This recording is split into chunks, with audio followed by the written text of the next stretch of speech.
বন্ধুত্ব কতটা সুন্দর হলে সাকিব আল হাসানের খেলা তামিম ইকবাল দেখতে পারে। সাকিব আল হাসান বর্তমানে গ্লোবাল টি-20 লিগ খেলছেন কানাডাতে। ওইখানে সাকিব আল হাসান বোলিং দিয়ে পারফর্মে ফিরেছেন।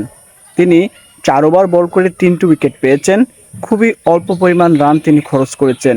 আর এটা তারই বন্ধু তামিম ইকবাল তিনি দেখেছেন টিভিতে পর্দায় এবং তিনি মুখ খুলেছেন।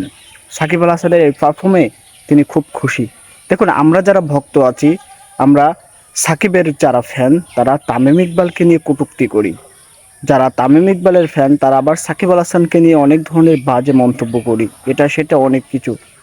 তো তামিম ইকবাল কিন্তু দলে ফিরছেন, তাকে কিন্তু চ্যাম্পিয়ন্স ট্রফিতে ফেরানো হবে এবং সেও রাজি হয়েছে। এক্ষেত্রে আবারও সে সাকিব আল হাসান তামিম ইকবাল একসঙ্গে ব্যাট করবে। তামিম ইকবাল ওপেনিংয়ে আর ওয়ান ডাউন পজিশনে সাকিব আল হাসান। তাহলে তামিম এবং সাকিবের আবারও দেখা হচ্ছে। সব কিছু ভুলে বাংলাদেশের হয়ে বাংলাদেশের জন্য এই দুই ক্রিকেটার আবারও মাঠে লড়বে। আমরা যারা ভক্ত আছি, সাকিব তামিম ভক্ত না, আমরা বাংলাদেশের ভক্ত হয়ে খেলা দেখব।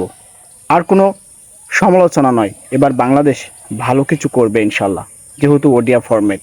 আর সাকিব আল হাসানকে নিয়ে অনেক কথা, অনেক গুঞ্জন চলছে, তিনি অবসর নেবেন, খেলা পারছেন না, ইত্যাদি ইত্যাদি অনেক কথা।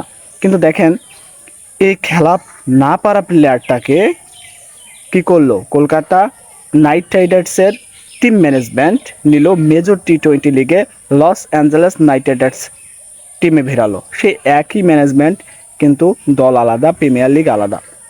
যুক্তরাষ্ট্রে সাকিব আল হাসান খেললেন, তাকে প্রমোটও করা হলো। এবার আবার গ্লোবাল টি-20 লিগে তিনি আবার বাংলা টাইগার্সের ক্যাপ্টেনও হলেন। তাহলে আমাদের কাছে, আমরা যারা বাংলাদেশি আছি, আমাদের কাছে সাকিব মানে মূল্যবান না। কিন্তু বিদেশিরা ঠিকই এখনও সাকিবকে দিয়ে লিগ খেলাচ্ছে। কারণ কি? তারা 2-1টা উইকেট আর অল্প কিছু রান, 15-20টা রানেই সন্তুষ্ট।